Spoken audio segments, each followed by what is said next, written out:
Brian, nice to meet Hello. you. Hey, I I, love the stuff you do on Instagram, those little uh videos of advice and opinion. Um Wonderful stuff. I love watching it. Like the trouble with Instagram is that sometimes I can't scrub, I can't go back and forth like listen to something again without having to go through the whole thing. So I hope that we can right. catch some of your wisdom today. Yeah. I'm happy to talk about whatever you like, and I'm glad that you enjoy those. Those are as much my daily therapy as anything, and if they help people, that's fantastic. So you think like just getting stuff out of your system, just verbalizing it is sort of therapy for you?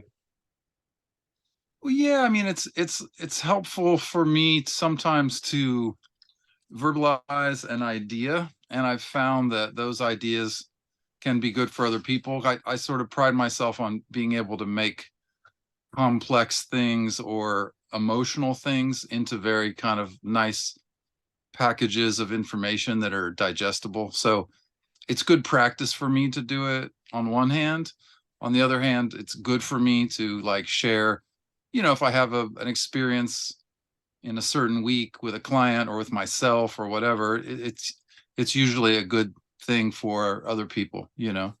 So it's a kind of a win-win, and it's good. I'm glad you enjoy it. Mhm.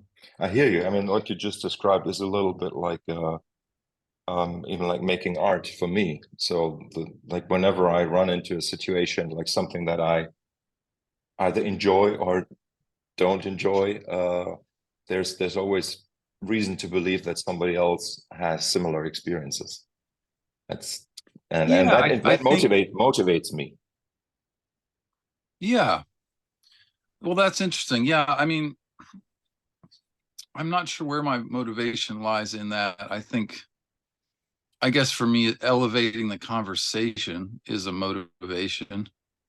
Mhm. There's a lot of conversation in the world, whether it be, music making or the world at large. And so I do get frustrated sometimes with the feeling like the conversation could be elevated a bit. And so I try to do that in simple language.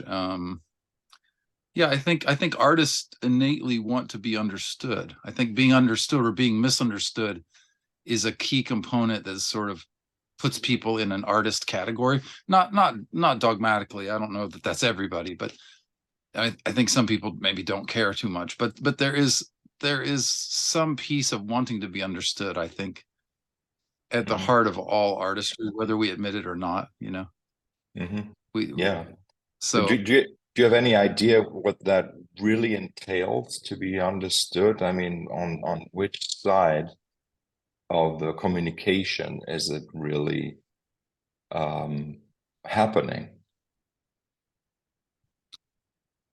I don't know. I mean, I'm not sure it's something you can always track, right? Hmm. Hmm. I'm not sure it's verifiable science. Um, I'm not sure my idea would necessarily apply to everyone, but in my experience, even people who let's do music as opposed to life because that's simpler. Um, even even if you make, let's say, a more obscure music that's not popular music, um, there's a component of wanting that thing to be heard in the way it was intended. And it doesn't mean millions of people. It just means that the intention was received. I Hmm. think there's a value in that the intention is received. Now, of course, some people skew their intentions to you know, mass market or mass popularity, which is an interesting cocktail of which I made a video about. Is sort of music that is somewhat familiar or quite a bit familiar with a little bit of fresh. If familiar and fresh is the polarity there, popularity lies on the side of more familiar. Um, and so people may skew their intention more towards the familiar. and that's for other reasons, which are, you know, personal and different. But there's still this thing of wanting to be understood, wanting to be heard, wanting to be seen. And I think it's a very human thing of wanting to be seen. And when I was younger, I thought, oh no, that doesn't apply to me. You know, I don't need that. You know, and I think that's bullshit. I think everybody needs to be seen.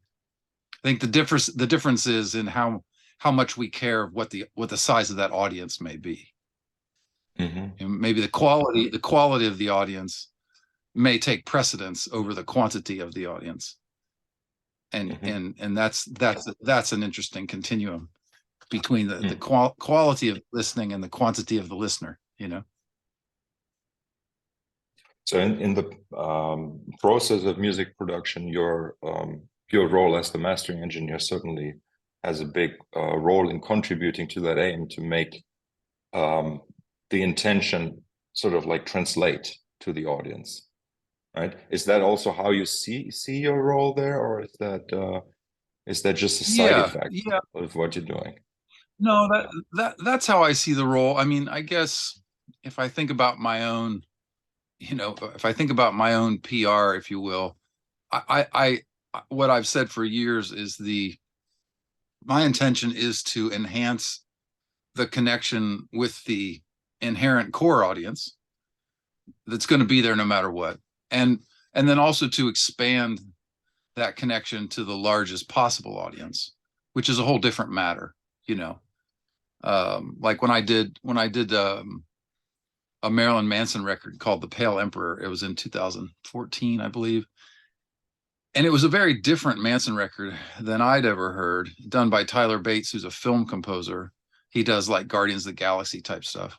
And he and Manson did it, just the two of them. So it was a very different thing. It was almost like singer-songwriter Manson. They would sit down each day, talk through the music. Tyler would sit at his composer desk and, you know, type up some things as they would talk. And Tyler would work up this composition based on their conversation, and then he'd give it to him and say, okay, here, make your lyrics to this. And so it was a very kind of an intimate record. It's a very mid-tempo rock record. There's a lot of space in it. It's not particularly noisy. Anyway, I say all of that to lead to the idea that the first track was so compelling that someone would come by the studio and they'd say, oh, what are you working on? I said, oh, I just finished this Manson record. And they would kind of scoff in some cases, like, well, I don't really like Manson. I said, I bet you're going to like this record.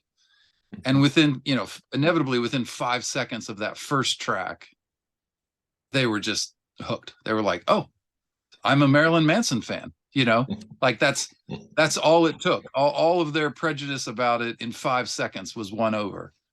And that made me happy, you know. Or there was I did a Lucinda Williams record, and Greg Leese, who's a very experienced, very well-known session player who's played with tons of people in and around LA for decades, toured the world, pedal steel, guitar, this sort of stuff. Greg called me after I started doing the record. It was the first one he did for her. I think I've done 3. And we were on the phone, and he said,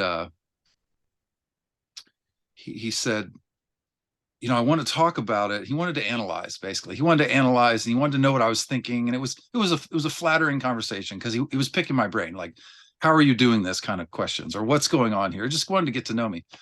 But one thing he said that was funny was, he said, you know, and he didn't mean it to be sexist in any way. He loves Lucinda. He's very respectful. But he said, well, you know, we went into a studio in Nashville to listen to what you sent, and it was 3 songs, and this was to decide if I was going to do the record. Okay, so I do these 3 songs for the producer, David Bianco, who sadly has passed away. Anyway, they're in the studio.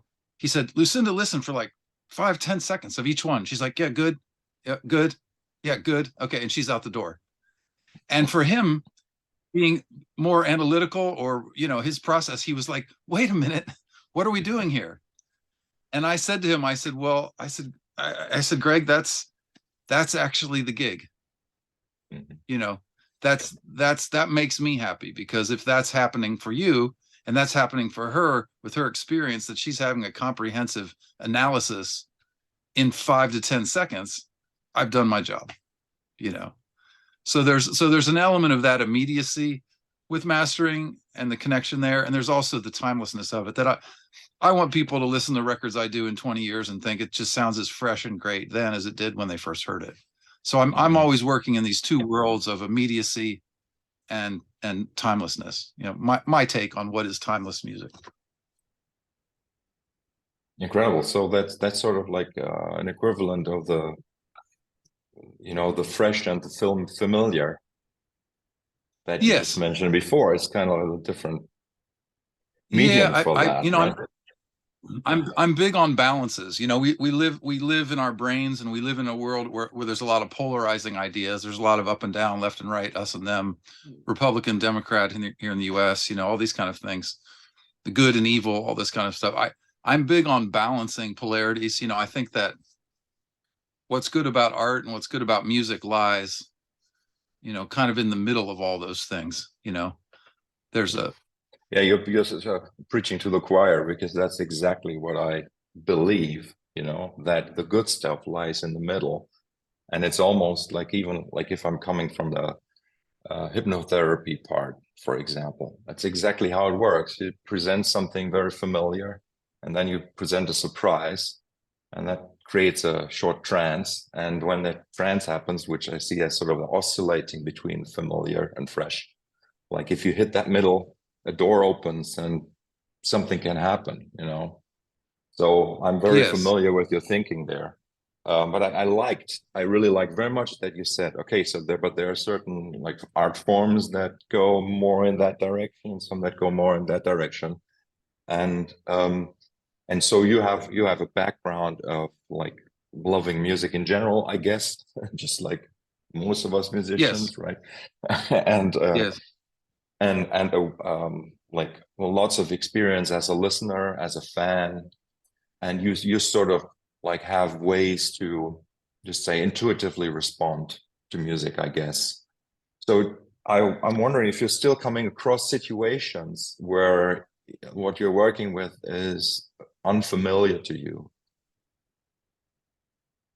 Yeah, I mean, the way that I see it, you know, I have listened to a lot of music. I feel fortunate to be of the era that I'm from, because there was, you know, before the internet and the, you know, digitization of everything, the democratization of music, there was a sense, like in the 70s, 60s. I was born in the late 60s. In the 70s and 80s, there was a sense where you could actually, as a musician, it was kind of your job to comprehend a vast quantity of music. So you almost had a sense of everything, you know. Mm-hmm.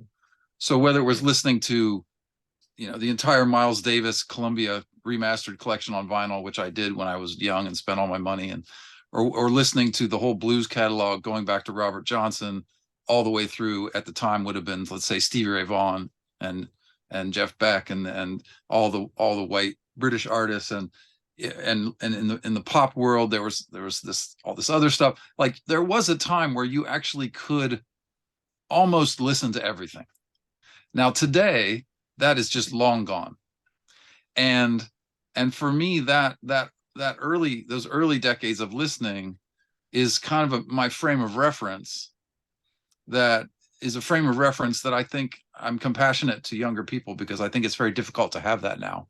Now it's just so overwhelming. There's a million songs a day populating the internet, and to have a frame of reference is difficult. So to answer your question, you know, every project is new to me. If I'm in a judgmental place, I don't work. You know, if I sit down and I'm like, this sucks, or I don't care, or whatever, I just don't work. I'm not serving anyone from that mindset. So I make a point to not work in that mindset. I'm working in the mindset that no matter what it is fresh, it is new.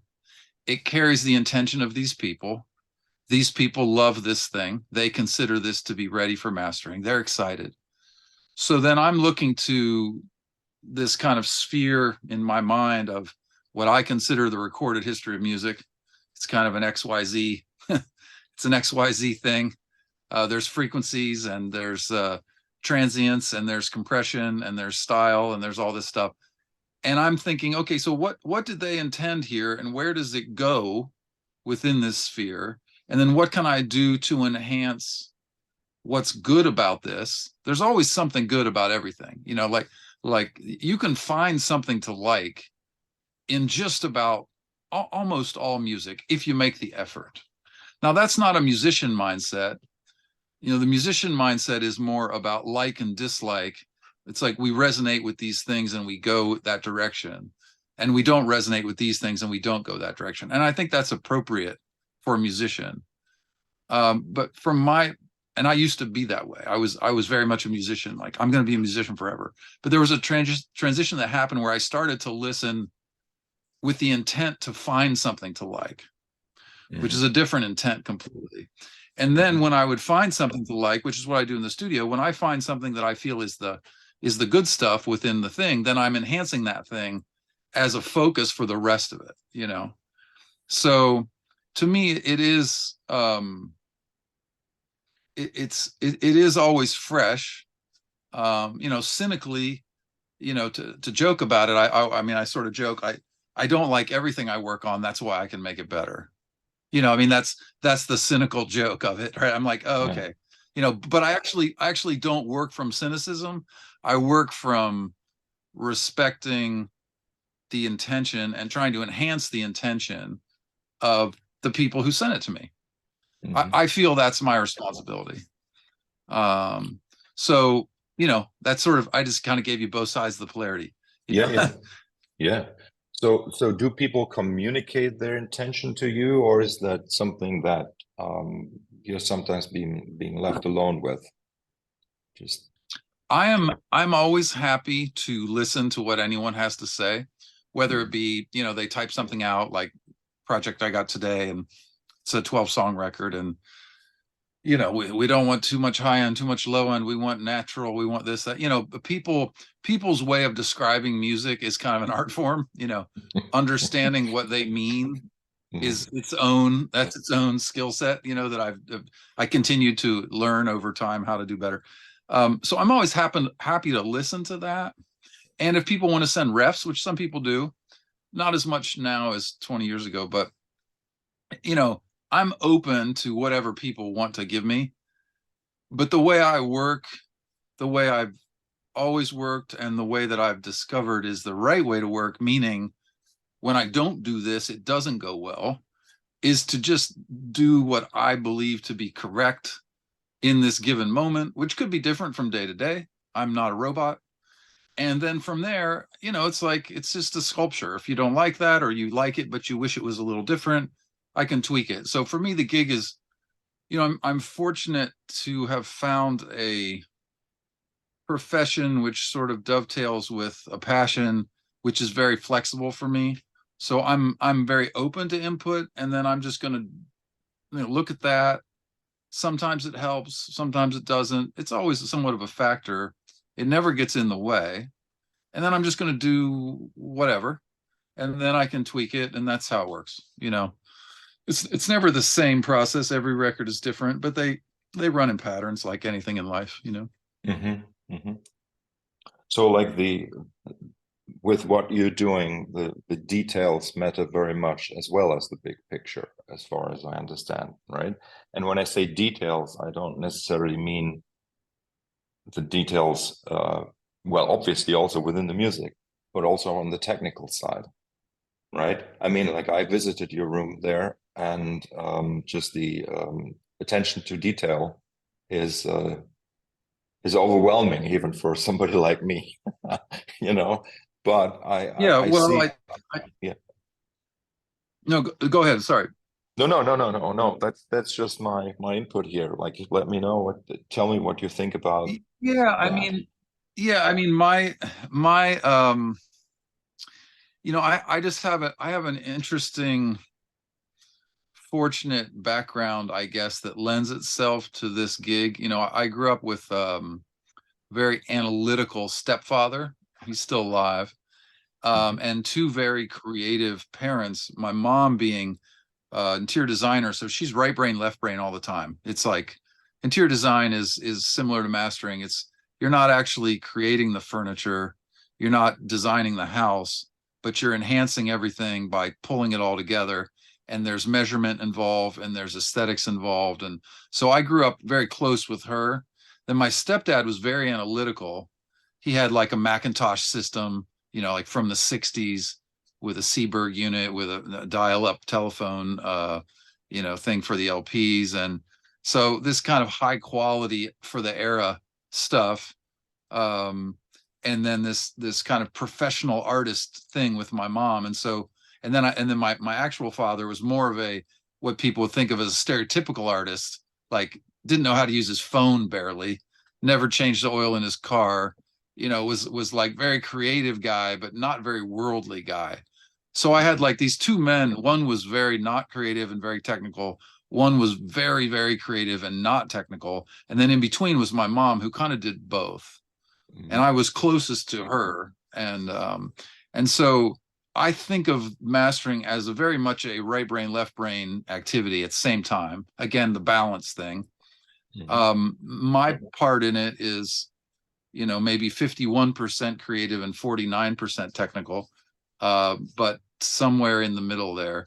In terms of what you're saying, in terms of being at the studio, I have, again, my parents and the lineage of my family or whatever that may be, being around acoustic instruments my whole life, like you were here, I have a grand piano, I have snare drum, I have acoustic guitars, I have real instruments. So my reference for music is real instruments. And real instruments as a reference makes you have pretty high standards for the studio, because studios don't ever actually create a real thing. But they can do something that's very compelling if you have real instruments as a frame of reference. So I don't agree with the audiophile thing that stereos are here to create the the acoustic reality of music. Like, that to me is ridiculous. It's not going to happen. But I do use the acoustic reality of music as a frame of reference. So my needs for sound quality are quite high, and I think every mastering engineer would say that. We all have our different tastes, but that's part of the gig. We all have kind of a very as you say, detailed or maybe high standard. I think my situation differs from other people, that I'm more of an artist in this field than most people. It tends to attract more perfectionistic people, where they're maybe focused on certain details that I would sort of wash over with musicality. I think if something is musical, the musicality of something carries the day over a number of other details that other people might get caught up in, like something like technical concerns, like true peak, for example. True peak. I do not care at all about true peak. I've never had any experience where something being over true peak caused actual distortion. And that's like, so Luft's measurements, for example, that's a big thing that gets a lot of people's attention. And it's so not important to me. And I've never seen it be important, I mean, I could send back a song, if you sent me a track that is, 3 or 4 versions at the same measurement that sound remarkably different. And so that's just not an important feature. So there are details like that I think are irrelevant, that a lot of people get caught up in. I'm more interested in the enhancing the magic of music, the thing that's the connection between human beings.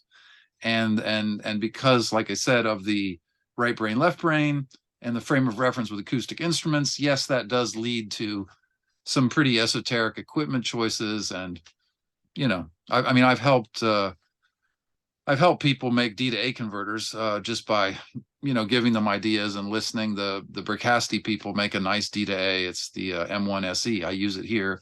And just anecdotally, it was on the market 4 years, and I heard a thing with it when I got it, and I said, "Hey, I hear this thing," and it was sort of like a shifting low end. I felt like I was on a boat, kind of feeling queasy. I couldn't zone in on the low end.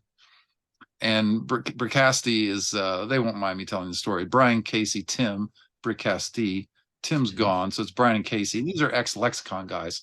So the Bricasti M7 Reverb is literally like what they always wanted to do at Lexicon, but they didn't have the computing power. They didn't have the chips. So I've known those guys since 2002 when they came out with the M7. Anyway, this M1 D to A had been on the market for years. They sent me 3 of them. And I was playing with them and I heard this floaty thing. And they said, "Oh, Brian, well, you're hearing the thing we thought no one would ever hear." And I said, "Okay, so I'm not crazy because I'm thinking I'm crazy, right? Like every time I hit play on the same file, the low end sounds different. That's not possible, right?" And they said, "Well, you're hearing Brian, like he said, we A/B'd every component of that thing. And we did a fuse versus a circuit breaker. We did a digital power supply for the digital section and an analog power supply for the digital section. And they went with analog. Like they A/B'd every component except the first decision they made. They never came back to it. And that's what I was hearing. The first decision they made was to resolve jitter in the time domain instead of the amplitude domain. It's normally resolved. Jitter, for those of you who don't know, is, let's just call it noise or distortion introduced down a digital signal due to the way things interact. Let's put it like that. So this very subtle noise is normally resolved in the amplitude domain, meaning that the amplitude of a given sample or two might be different, but that keeps the timing locked. The timing stays locked. And their Brian, Casey, Tim, Bricasti, their Brian was very sensitive to that kind of jitter resolution, which is very normal to do. And he was sensitive to that. He said, "No, we're going to do it different." So their 44.1 was 44.10001 for like 20 seconds. So they were actually resolving jitter in the time domain. So I was hearing like 10 thousandths of a second of phase shift. The low end was different every time, so things like that, there is a lot of that, but that stuff that's just the homework. And when it comes to it, you have to be musical. You really, I think there's 2 things that I learned. Like you need to know yourself very well if you want to make statements like that or measurements like that. And also, like on a more basic level, you need to know what to listen out for, even. Like, like if you're talking about, okay, this is unstable or this, like that's something I remember. Like the first time I actually went into a professional mastering studio with Simon Hayworth. It was Chop Him Out Mastering in London, 2001, I think I was there. And he like demonstrated stuff to me that I like dithering, like, pushing the button, Right. and said, Marcus, listen to the very end of the reverb tail. Like you can hear it there. You don't hear it anywhere else. You hear it there. And like pointing out these things that I, need to pay attention to. And I really have I haven't really learned more than that in the last 20 years, but just saying, so like, what was the path for you to really get this deep into that side of the production process? It was really a sort of exploration by necessity. In the 90s, I studied with Robert Fripp and Guitarcraft for 7 years. And before that, I had been a professional guitarist in New York City, kind of playing covers and classic rock and this kind of stuff, and singing some. And I in the 90s, I thought I would be a musician forever. And I was good with that.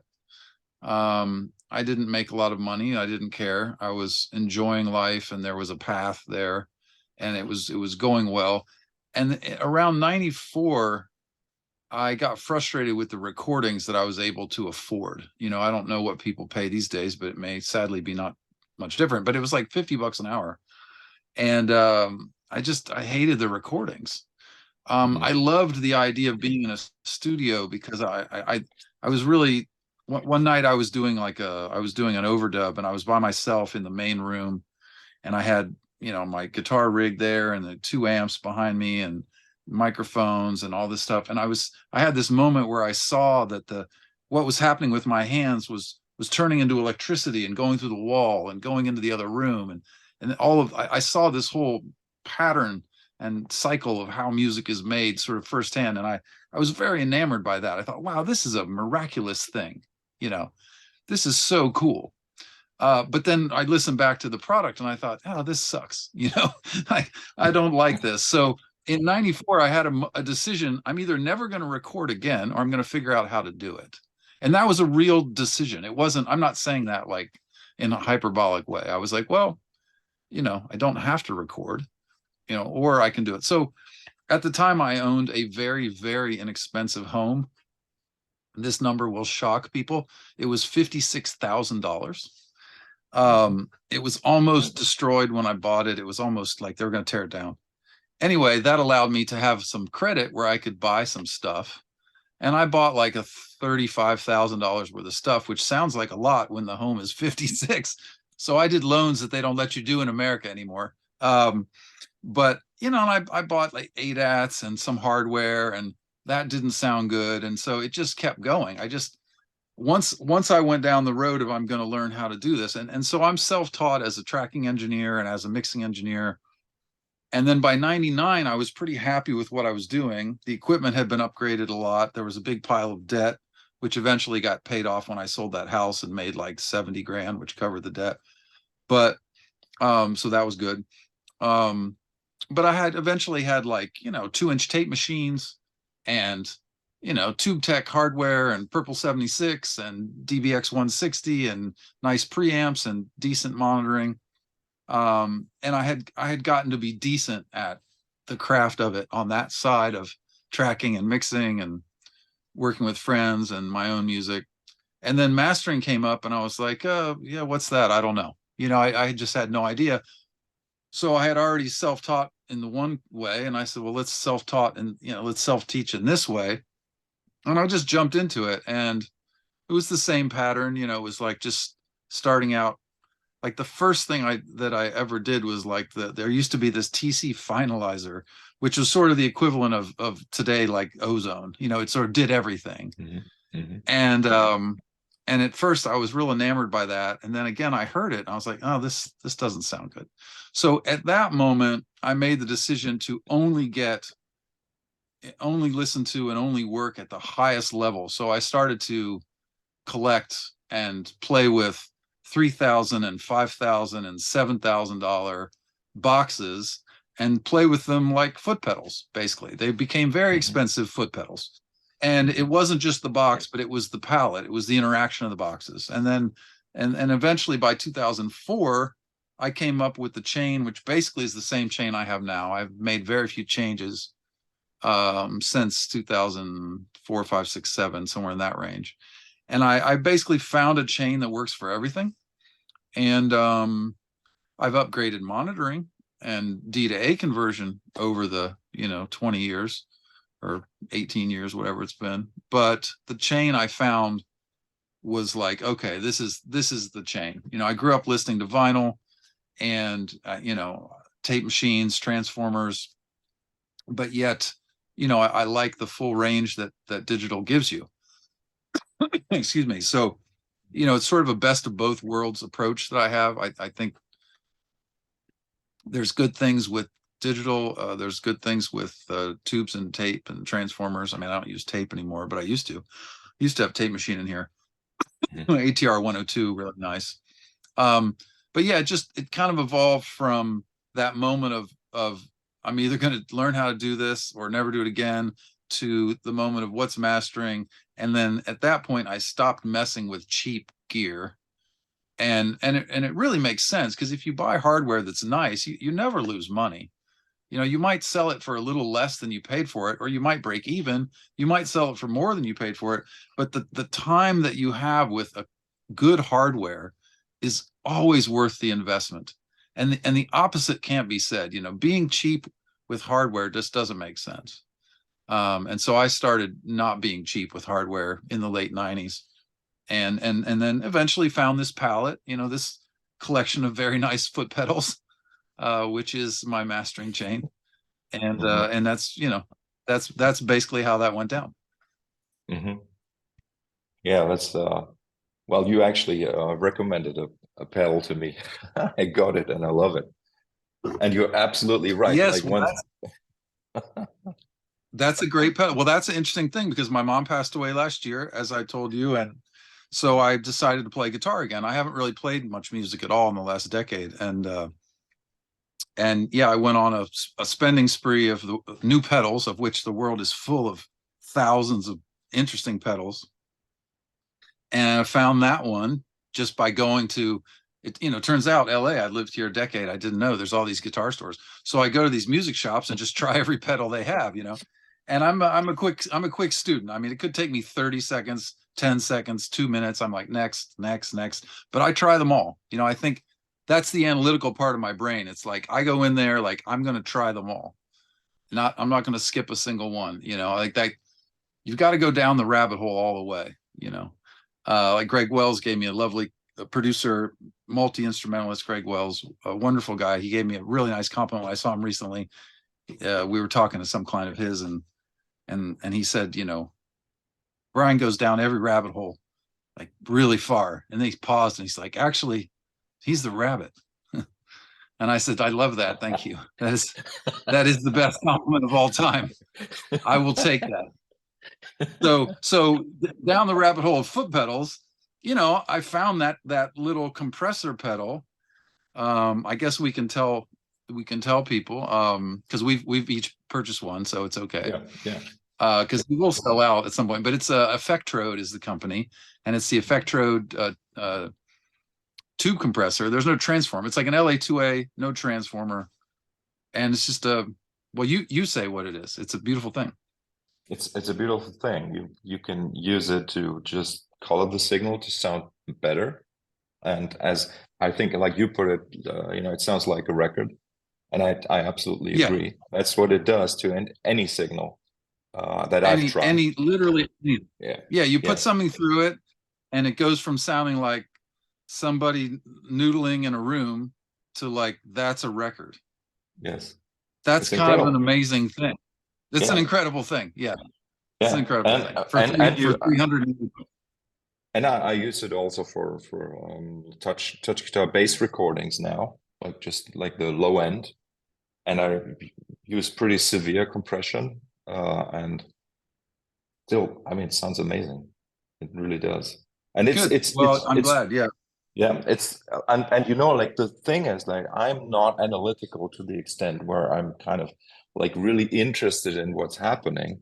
For me, it's about the immediacy of the let's say emotional or even like physical response of playing with that device or a device, with any kind, right?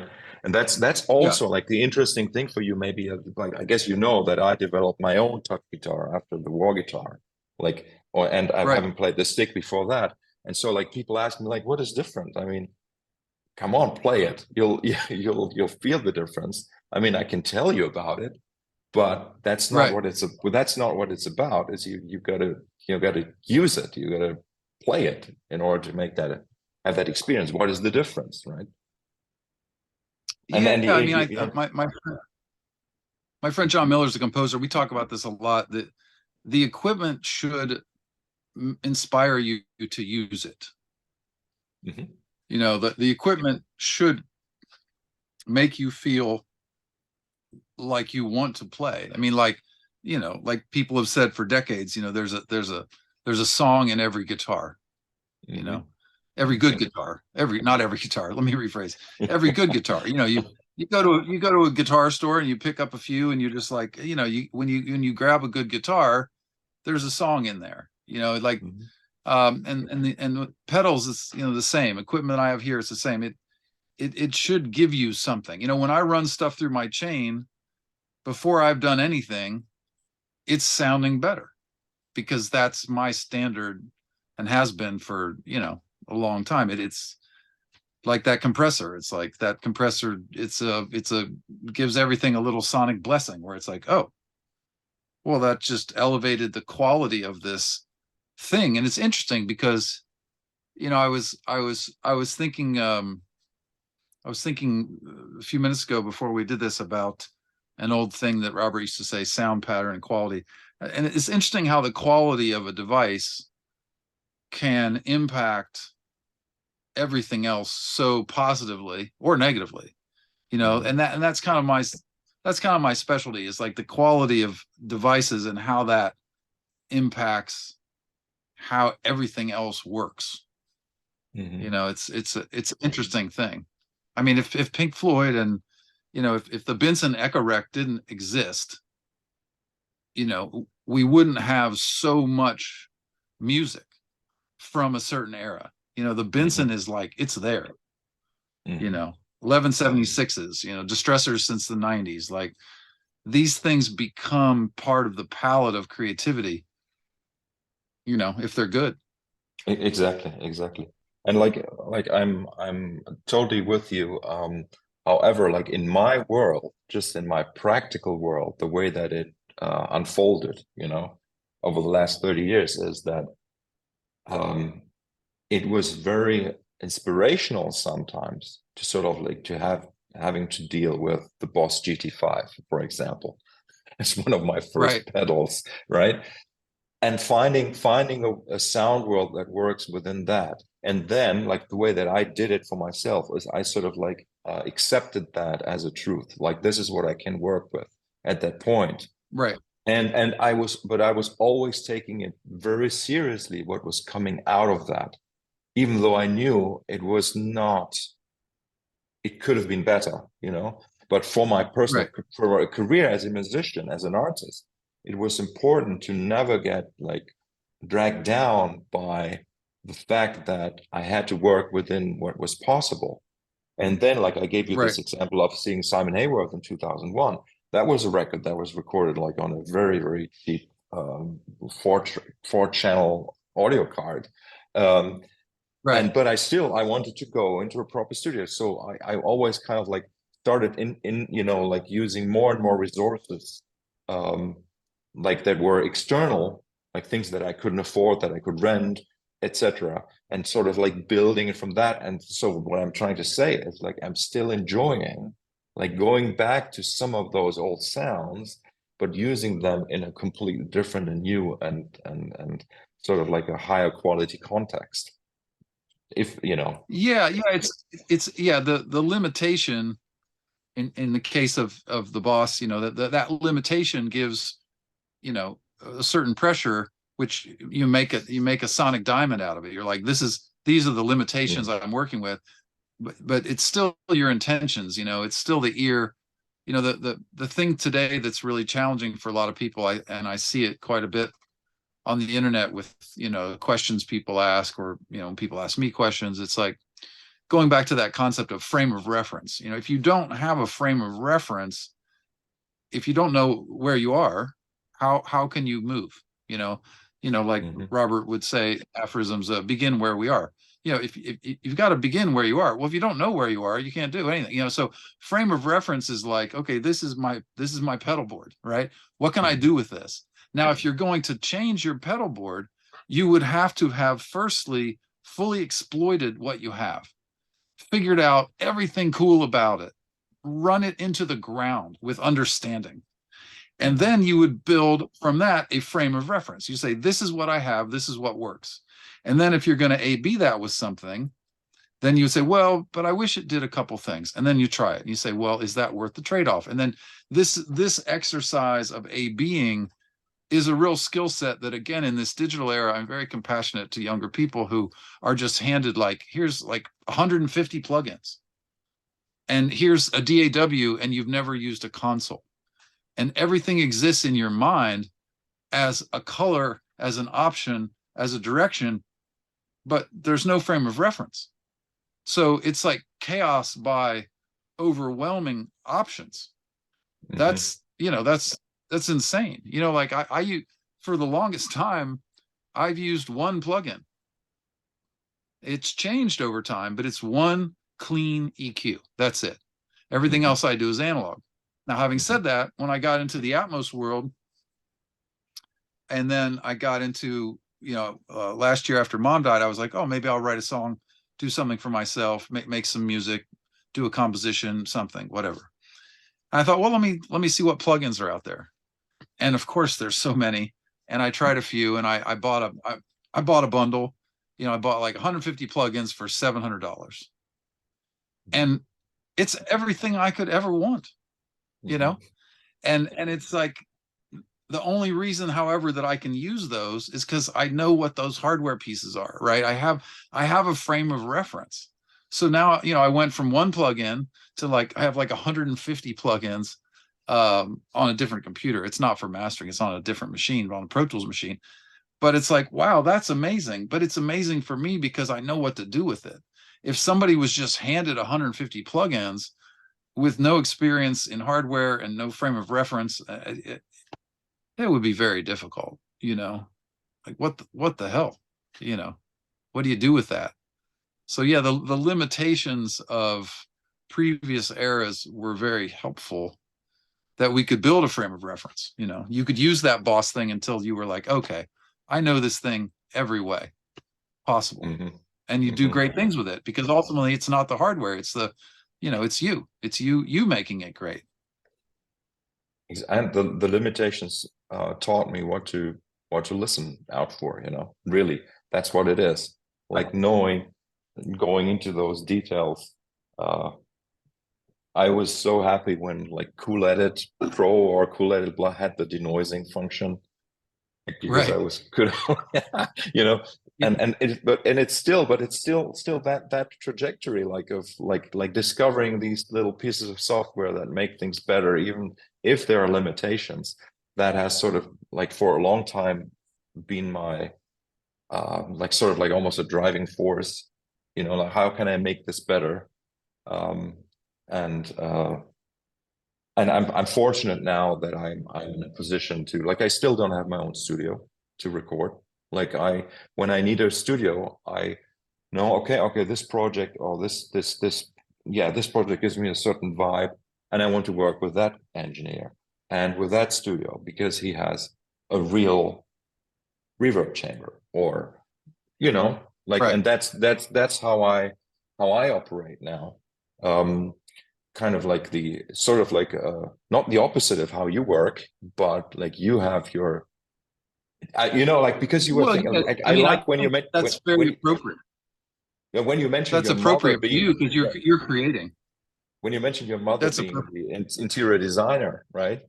I was thinking like it's so great how you decorate, and let me just say, not decorate, it's not a good word, maybe, like your room is sort of set up such a way that a whole other world, let's say, can arise within it. So it's not the limit, that you're kind of like removing sort of the limitation of the listening environment to give you access to more worlds than you would have available in this room, for example, right? And I think that's just, it's just a fantastic thing. And you said I you've think been, it's appropriate. you've been living in that same place also for more than a decade, you said, right? When I was there, so that also helps. Just 10 years now. Yeah, 10 years now. Yeah. Mm-hmm. Yeah. I mean, it's a different thing. Obviously, mastering rooms need to be really good rooms, but again, good is a subjective word, so everybody's mastering room is very different.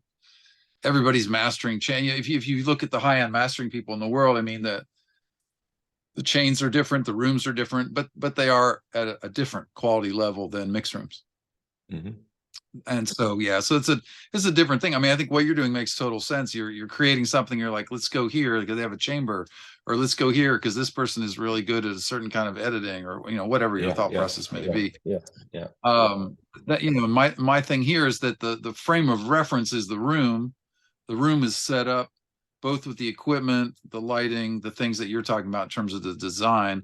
It's set up to facilitate very efficient moments. I mean, I work very quickly. I'm not into sitting here for hours on end.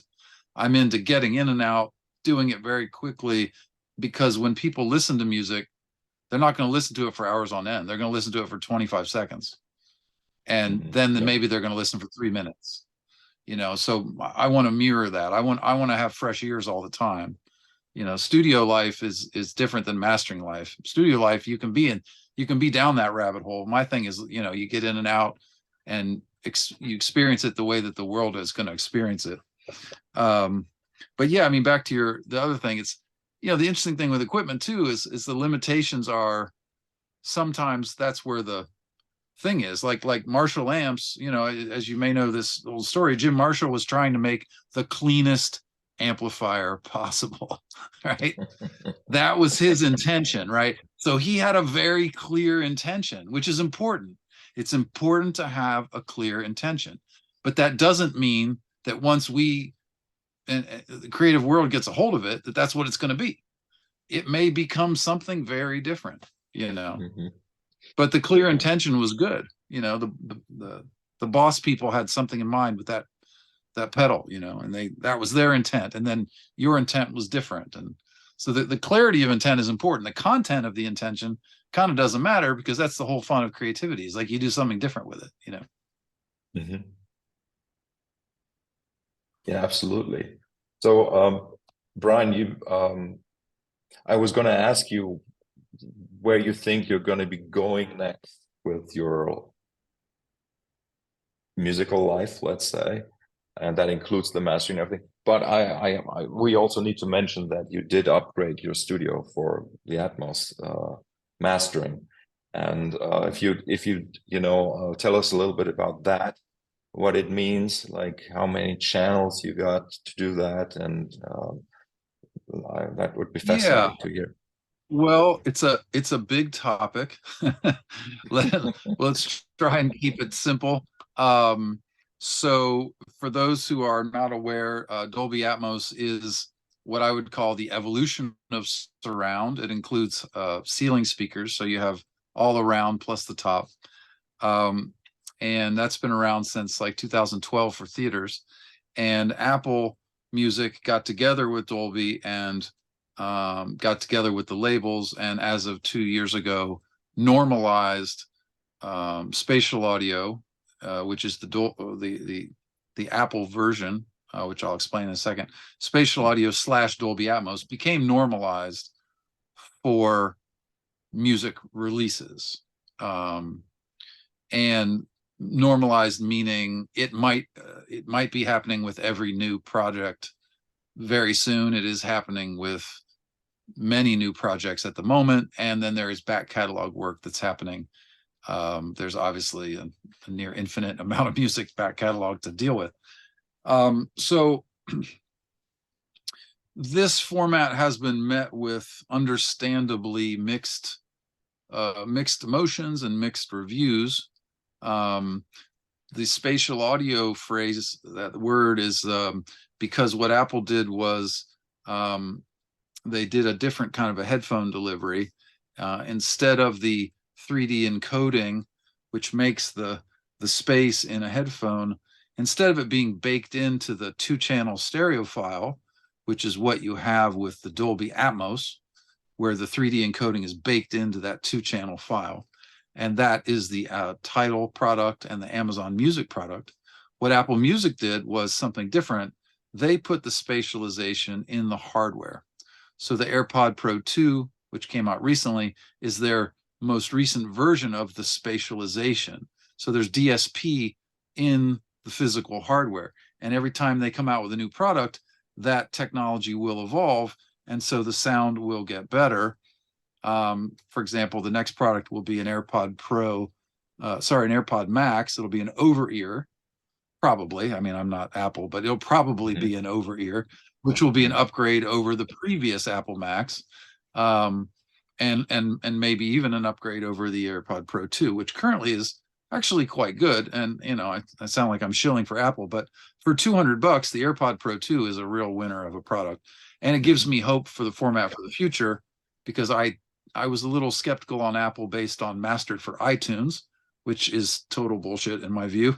Sounds pretty awful.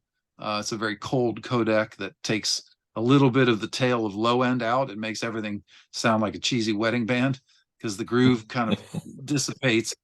You know, the kick drum and the bass kind of, everything gets a little snappier, you know, because there's a little cutoff from mastered for iTunes. But I think that is becoming passe technology, similar to MQA, which we won't get into, which is hopefully dead, passe technology, another bullshit invention. But so back to spatial audio and Dolby Atmos, which I refer to as spatial audio / Dolby Atmos. This has been met with somewhat mixed reviews. partly because, Apple is our sort of corporate lord and savior. It's like the biggest company in the world, and Apple put it on the labels, if you will. The labels are putting it on artists, and so that's a messed up structure. It's not artist driven, and that's unfortunate because the artists are not well informed, and they maybe don't care, or maybe feel put out. um, and then the labels are actually not in charge for once. They're sort of being put out by Apple, so there's some resistance there, which makes it messy. There was some money trading hands from Apple to the labels to kind of get product. I don't know if that's still happening, but that was definitely happening for a while. I wish I knew if that was happening, but I can't say definitively. I've asked and nobody's telling me. Um, it may be drying up, but there was initial money coming from Apple to help populate the bin, if you will. And when we get to what it really is about, to me, it's really about a better headphone product. The speaker element of Dolby Atmos is super fun, and I've got 714 here, which means 7, 1 sub, and 4 in the ceiling, 2 front, 2 back. 714 is kind of the minimum requirement in most people's view if you're going to do speakers. But speakers are, it's generally like rich white guys listen to surround on speakers, right? It's not really a mainstream thing. But the mainstream thing is the headphone product, and the headphone evolution here is quite huge if it's done well. Now, if it's done well, isn't really happening too much, but I've evolved techniques here since my mom passed last year. I really I was already pretty far down the rabbit hole. I'd built a studio and I developed a lot of techniques and spent a lot of time on it, and then I just spent more time on it, and now I feel very comfortable and very confident with any project that might come in, that I know that I can take it to, kind of the highest level. What's interesting about the format is that the artist isn't driving the train, and so that's not good. If we make two little visual mountains here, over in the stereo mountain, we know what great work sounds like. We know what good mixes sound like. We know what demos sound like. We have a sense, or a frame of reference, if you will, about the world of stereo. And so an artist may say, to a business entity or their own accountant or their own pocketbook, they may say, I want to spend $50 on the song, and the label entity or their own pocketbook says, well, we have 20, and they work it out for 35, and then they're happy with that. But the reason they're happy is that we have a frame of reference. We have this massive recorded history of music, and we know what's good. We know what's good, right? We're like, okay, I'm happy. So the artist can always have an approval there. Over here on Spatial Audio Atmos, there is this mountaintop that's maybe even a higher mountain, and most of the releases are somewhere in the middle. A few of them are kind of up here, but there's not a lot happening at the mountaintop, and the artist has no sense of any of this, right? So if the artist is involved, they're just listening, and they're like, maybe I like it, maybe I don't. We're halfway up the mountain. They have no idea what the mountain is like. They say, hey, can you tweak these 3 things? They get tweaked. So it went from mediocre to mediocre plus. It gets released. And that whole structure is not particularly healthy for good quality product. And that's unfortunately the world we're in at the moment. And over time, I'm hopeful that will improve, because this technology is the full evolution of surround, and it's also a huge step forward in terms of headphone audio. The headphone was never intended to be a great experience, right? It was like, somebody put 2 speakers on a wire and stuck it on the side of our heads, and we're like, yeah, headphones are great. This was never meant to be any resemblance of a studio experience with Phantom Center. Those of us who know studios, if you've got Phantom Center in a pair of stereo speakers with a beautiful image, you're listening to music in stereo in the 0.0001% of humans on Earth. Like that is a very rare thing. Most people think of stereo as just, you know, the car has speakers, and like there's no sense of the phantom center, there's no sense of the full image. And so stereo listening is really not enjoyed by the population, the general population, in the beautiful ways that it is for those of us who are in studios. Enter spatial audio Atmos on a $200 AirPod Pro 2 or on any wired headphone. You can really put the average person into a studio experience, something that doesn't happen with a normal headphone. The normal headphone is still it's very much a phase coherent thing. Phase meaning it doesn't have the DSP smear of this format, which is something we could talk about if you want. That's kind of getting into the depths of it, but it's not a very compelling musical image, right? Because there's just like this third eye center channel of, you know, in pop music, kick, snare, bass, vocal, whatever. It's a weird thing. We accept headphones, but headphones kind of sucks. You know, if I've never been into headphones for 20 years since I was, 25 years since I was working in studios, because it's a big letdown. You know, you don't have the beautiful phantom center. You don't have that full image. So with spatial audio Atmos, you're really putting people in rooms. Now, are the headphones, whether it be the AirPod Pro 2 or the Dolby Atmos hardwired, is it giving you exactly the 714? No, we're not there yet. But to me, it doesn't have to. It doesn't have to do that right now. It does put people into rooms with phantom center, and it's got more dynamics, which is intrinsically good. And so it is a technical evolution and also a musical evolution if it's done right. So if we come back to that, the shortcoming of the format is, I guess we're going there because I just keep talking. The DSP that's used to create this big space has a inherent phase problem in it.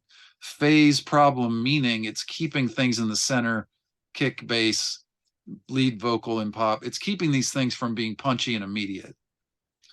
And that is a problem, because that's actually the wonderful beauty of stereo headphones. The stuff that's panned down the middle is super punchy and tight. It's all right here, kind of in your imaginary, it's in your brain, it's at your third eye. It's not, it doesn't sound like it's coming from in front of you like it does when you're in a studio, but it's really punchy and tight and solid. So when we switch from stereo to spatial, the standard that I have, and I believe the standard of the format going forward, has to be that it's better than the stereo headphone. And in order to do that, we have to get the punch of the center right. Otherwise, that's going to be an immediate disappointment. And that's what people are hearing, because most of what's out there just kind of sucks. It's not punchy down the center. It's not cohesive. There's basically three categories of problem with spatial, if I was going to be real general. It's not cohesive, which is like music in a blender. It doesn't have the right kind of harmonic content, meaning sort of feels like a demo. Doesn't have enough color because it's not going through two-bus processing. It's not going through mastering processing. And then the thing I keep saying, it doesn't have center punch and power, bass, vocal, snare drum, kick drum. Those things, when you're A/Bing with stereo, which is very easy to do on an iPhone, you can just switch between the two, and the volume might need a little tweak. But when you're A/Bing, it needs to be better. And if it's not better, it's like, what the F are we doing here? Like, why are we messing with this? So my thing was I saw early on, over 2 years ago, I guess, I saw how to do it.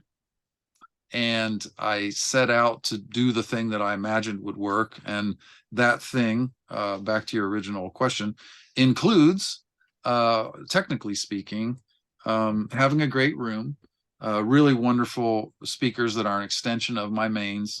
I use Evolution Acoustics mains, the MM3.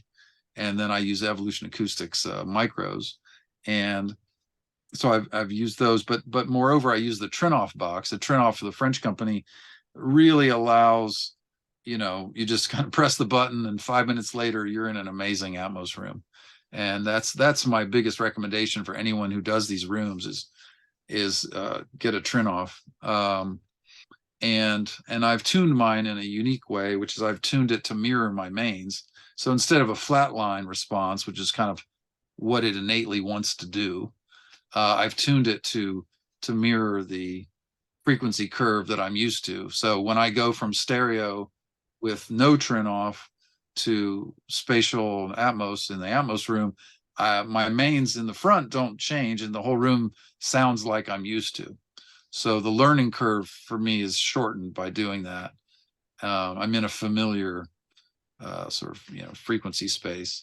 And then for processing, I've got at the moment 50. I may add 10 more at some point. I could do 60 total with the hardware setup, 3 HDX cards, but I have 50 custom-made transformer color heavy Class A discrete EQs. They're 500 series EQs, and they have high-low shelving, which I don't use much. They're like quarter dB step Bax EQs, and just a heavy kind of like it's a Jensen, it's kind of an API-ish, it's a custom colored transformer. And that to me is what was needed to put as an insert on all of these objects, because it's an object-based format. It doesn't get summed. So by putting that hardware on every object within a project, hopefully every object, if it goes over 50, I go to plugins. But putting that hardware in there was a big component, and then learning the skills to get the center punch and power was the other component. And so those two things are what I do here, and what you've heard when I showed you here, when you heard stuff and did the project for you. I mean, that's what you're hearing. It's that ability to take this spatial audio Atmos format to that mountaintop. Like I figured out what that is. I know what that is. And the same way with stereo, I know what that is. And that at first it was, really daunting, but it feels really good now to have sort of figured that out and be comfortable with doing it for any project, So that was the long answer, but that is my short answer on spatial audio and Dolby Atmos mastering. Yeah, incredible. You see, like that basically answers, I guess, most of my questions that I would have had before I met you. Okay. But like what is sort of like the interesting thing to me is, as you said, like you don't have the process of sort of like busing things in that, like, so there's no stereo master bus, or so like the question really is sort of like where does the summing happen now? Like you said, okay, it's the hardware, it's in the ears where, in the case of these guys, where the translation sort of like is being calculated. And then obviously it's my hearing, my ears, my brain kind of like organizing these objects. And I think, I mean, it's obvious like that what you do works, to me at least, because you're sort of like not emulating, you're actually putting all the signals into this sort of like the same world by having them go through a piece of hardware that tries to kind of like bring you like act as a summing, even though it's not summing, but it's sort of like creating a common environment. Yes, the transformer, the transformer color.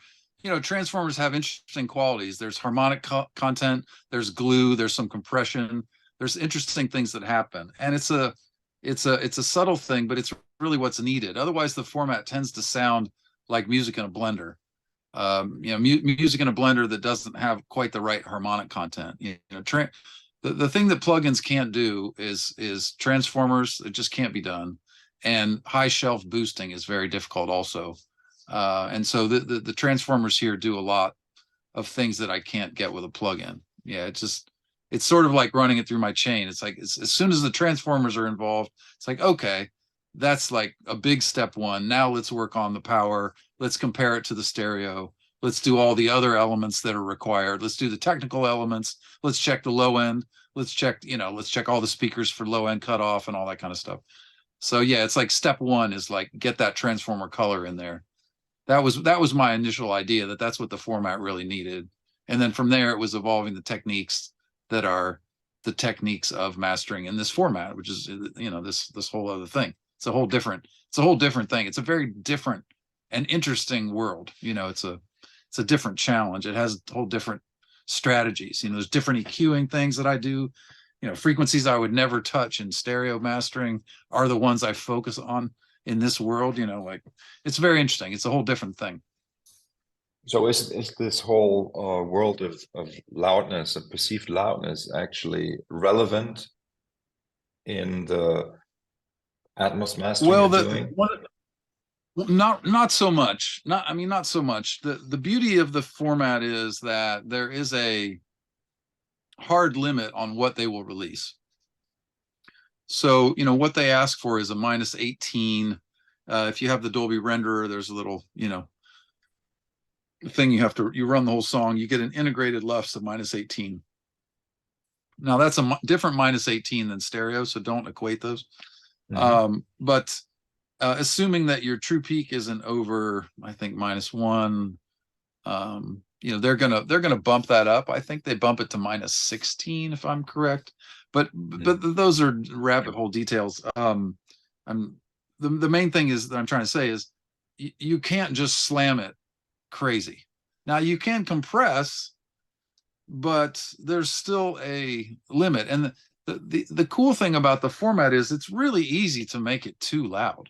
Like in the beginning, like 3 years ago, people were saying, oh, it's super dynamic and that's awesome. And I'm like, okay, I like dynamics, but I'm not dogmatic about dynamics. Dynamics are good. Like, I would never say that. Like, yeah, dynamics can be good, but maybe not. Dynamics are just another musical tool. But what I found with this format is it's very easy you can over compress it in the same way you can overdo it in stereo. So I think the point being, I'm not saying it very well, but I think they picked the right number in terms of what they're looking for a release. And it is ultimately a more dynamic format than stereo. If stereo is a 180, 180 in the front, this is 180 in the back, 180 in the front, and 180 on top. So it's triple the canvas size from the DSP. And dynamically, I think of it as being double the dynamics, which is, significant. Oh yeah. Sure.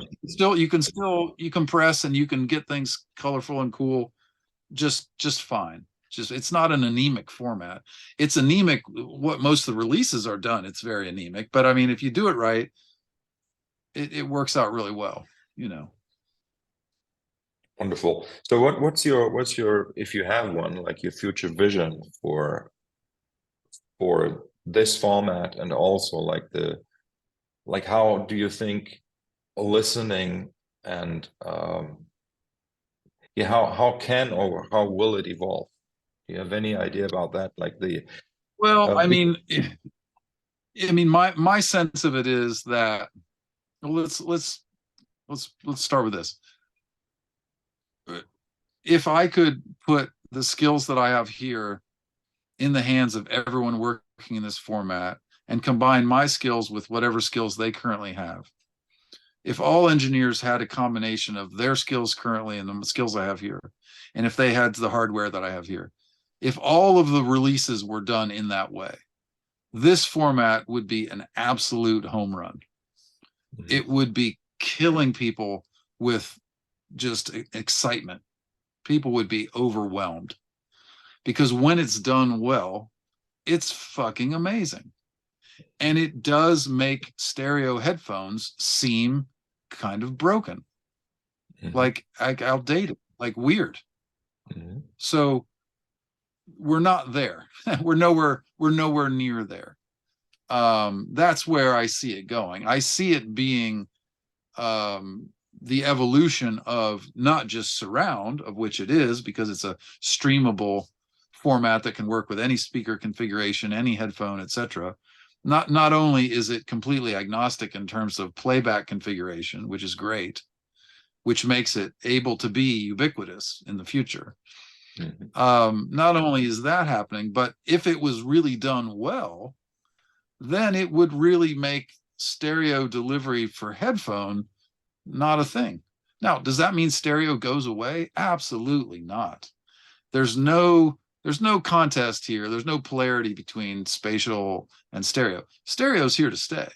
You know, stereo is amazing, and stereo is a really important reference for working in this format.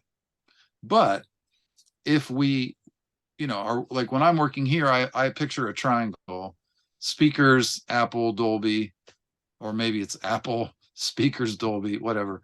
And in the middle of the triangle is the stereo. And so I'm referencing the stereo and triangulating all three things. And as you work on this one, these get better. You work on this one, these get better. Da, da, da, da, da. And it gets to a point where you're like, okay, this is it. This is the top of this mountain. And that's when it's done. And if everybody was hearing that on all these releases, you wouldn't want to listen to stereo headphones. You wouldn't. There's no point. It's an objectively better format when it's done well. We're just not at the point where it's consistently done at the high watermark, you know. Yeah. And so it's very much met with a like, well, it's good for this style, but not that style, or well, I like this, but I don't like that, or you know, there's all of these things that people say and people think, and I understand that because I went through all those. I went through the evolution of. I was very resistant at first. You know, I was like, oh, fucking Apple, okay, you're ruining everything. You know, thank you, Apple. You're stepping on our beautiful stereo world that's very nicely evolved, and you're ruining everything. So I kind of started with that, and then you know just got open-minded to it and investigated it and went down the rabbit hole and figured out what was wrong with this rabbit hole, what needed to be better, how to make it better. And so, you know, if people were really doing that and hearing that, it would be a home run and it would be really a wonderful thing. So I hope that that's the future. I think it is eventually. It's a question of time. It could take 10 years. Who knows? Who knows how long it will take? At the moment, we're in the era of, you know, how cheaply can we do it if we're a label, you know, and the artist is not informed, and there's all these things that need to evolve. The main thing is artists need to be informed. Artists need to learn, like you did when you were here. You heard things and you were like, oh, well, you tell me, what was your experience before and after you heard things here? It's, you know, my prior experience with surround formats was that they are not stable. That's how I would describe it. Like the listening environment, like you would say, they were, you know, things weren't well done. Like when I remember listening to what was it, Depeche Mode, Sounds of the Universe surround mix. When was that? 2008 or something. That was like one of the few mixes that I liked because I could be anywhere in the room. I wouldn't have to be sitting, you know, still in one position and be able to enjoy the music, right? So what that means now, like where, you know, the way that I'm starting to try to sell the idea of Dolby Atmos to people is that it's primarily a headphone format with like Yes. relatively affordable hardware. So it's not like, as you said, it's not for old white men, you know, having a big setup at home. Like anybody can listen to that and can have the experience of the spaciousness of that. Is like, as you said, like when I on the string quartet that we worked on together, for example, if I go back to the stereo mixes, like A and Bing them, you know, the Dolby and the Dolby Atmos and the stereo, what happens is that the stereo sounds great. Like for me, the sound quality of the stereo is great. But I suddenly become aware of my brain generating sort of like the the center. Like Right. it was really like a very, and that was like the most important thing I heard in your studio was, and when you showed me the AirPods, you know, like what happened was that like suddenly I became aware of what was actually happening as I was listening to music somehow. And it's really interesting because I'm a very experienced listener for 50 years of my life, right? And Right. so suddenly something comes along where I say, this is actually, it doesn't just feel like it may be an alternative way of listening to music. It's something that is as valid as what I've heard before. And maybe, as you say, if done well, it's very, very exciting. And that was what was coming across for me in your studio. And now that's also like my reference when I start mixing stuff in Dolby Atmos to see how can I kind of like capture that, you know? So, but Yeah. I had Yeah. to have that experience in your studio though to really understand, you Right. know? Yeah, that's the thing. It's like people need to have that experience. They need to kind of be shown, and then once you see it, it's like you can't turn it off. Like you can't turn off the fact that you've realized that when you listen to stereo, your brain is making this image that's not really there. Yes, And exactly. and then when you listen to the actual spatial thing, you're like, oh, it's all there, you know. Yes, yes. Yeah, and that's yeah. So well, that's yeah, that's very cool. Yeah, and it was presented by Dolby in a complicated way, right? Like they came sort of begging for adoption. So, they put the beds in there like, hey, there's beds. That's familiar. Don't be scared. It's not just Mhm. this new object-based thing. There's beds. Don't, come use our thing. Look, beds, come children, have some cookies. Um, and so like the beds are fine. You can use the beds, but it's not necessary, right? It's an object-based format, meaning singular objects that can go anywhere. And then they also came with the idea of like, oh, doesn't need mastering, which to their credit, they don't know how to mix or master. They sell technology. So, that's it's a bit of a hurdle at the moment because go to the labels like, hey, you don't need to have two people involved. You can just have one person. Mhm. Um, but I sort of flip that on the head at this point. I sort of joke. I'm like, actually, it doesn't need mixing. Yeah, it needs mastering. So the mixing is already done in Mhm. stereo. Stereo is mixing. So you just make a bunch of stems and somebody sends me stems. I throw the stems up. That takes like 10 minutes. That's mixing in Atmos. It's just putting the stems in the sound field. And then the mastering begins, which is like really refining that thing. And in an environment with great speakers, great, two different kinds of headphones, um, a Dolby thing that's an in-ear thing that I use. It's a silicon microdriver, and obviously the Apple product that you have, which everyone can buy. So from a mixing standpoint, you've already done the mix in stereo. That's the beauty of this. The future that I see is the stereo doesn't have to go away. We don't want it to because the mixing happens in stereo. Mhm. We don't want to mix everything in Atmos from scratch and then fold down to two speakers and make vinyl. That's a disaster. We don't want to fold down to two speakers and play it at the mall. I mean, you can do that, but it's really better to take all we know about stereo, keep that momentum going, and then make a bunch of stems from that, put it in this different sound field, do the technical things that need to be done to maximize this new thing, and then you've got amazing stereo and you've got amazing spatial Atmos at the same time. So that's, back to the I question. mean, That's the future. and in And that it's regard, cheap. it's Logic yeah, and Pro, that $200, EarPod Pro, $200, $400. Anybody is mixing and ready to send me stems, yes, or full mixes. I mean, and in a way that it's even funny for me to say that it really is no different than going from mono to stereo in a way. yes, in in If in a way. Although but we're not I, replacing mono. We're not replacing it. yeah, exactly, yeah, exactly. But it's sort of like But it's the wonderful thing is that I really see that finally we are in a situation where it can actually be the thing that stays, doesn't go away like all the other attempts at yes, surround sound. right? Yes. No, I believe it is that thing, and that's why I've gone into it. I think this is the evolution of surround. You know, Yeah. it's agnostically streamable to all delivery, and our corporate Lord and Savior, Apple Music, the biggest company in the world, is 100% on board.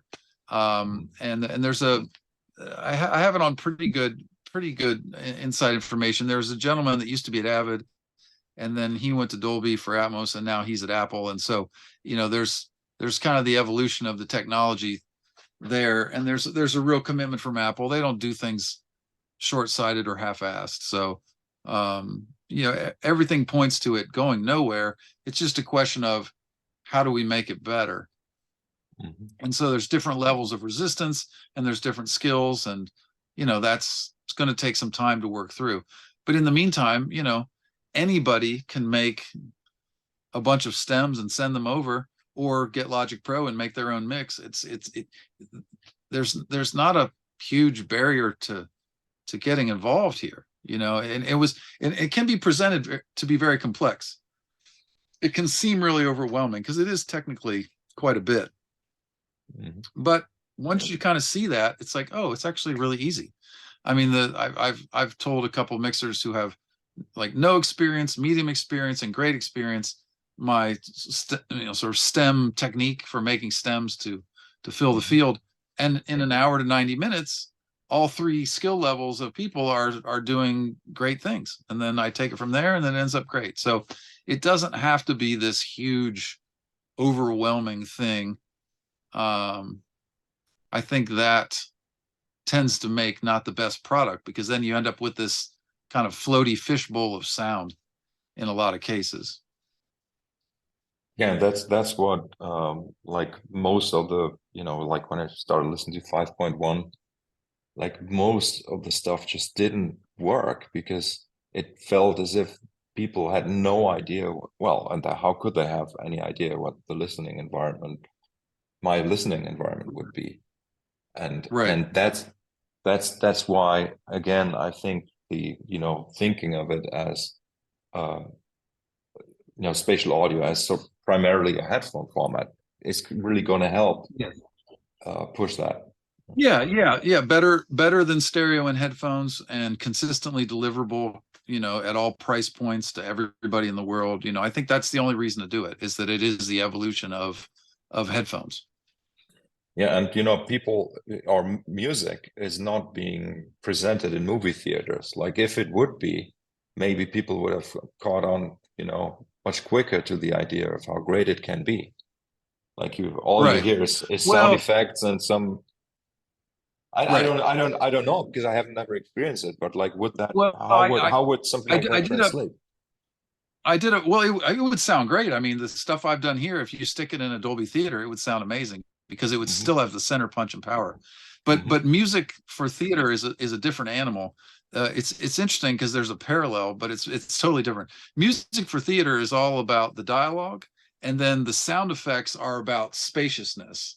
And in music, not music for film, but music, it's all about center power as being the thing. That's the thing you weren't hearing in 5.1 back in the day. You're not getting this latchable center power identity. The emotional connection of music is everything that was existing in mono, and it's Hmm. everything panned down the middle in stereo, and it's still the stuff that's down the middle, although the middle can be front to back in this new format. So we've gone from mono to stereo to something bigger, but still it's the stuff down the middle that is the emotional connection and the rhythmic physical connection of music. So when you're in a cinema, music can be this floaty thing because you have the dialogue to ground you down the middle. But with music, there is no dialogue down the middle. There's the groove, there's the kick, snare, bass, there's the vocal, there's that stuff. So it is kind of a parallel, but it is actually a totally different world.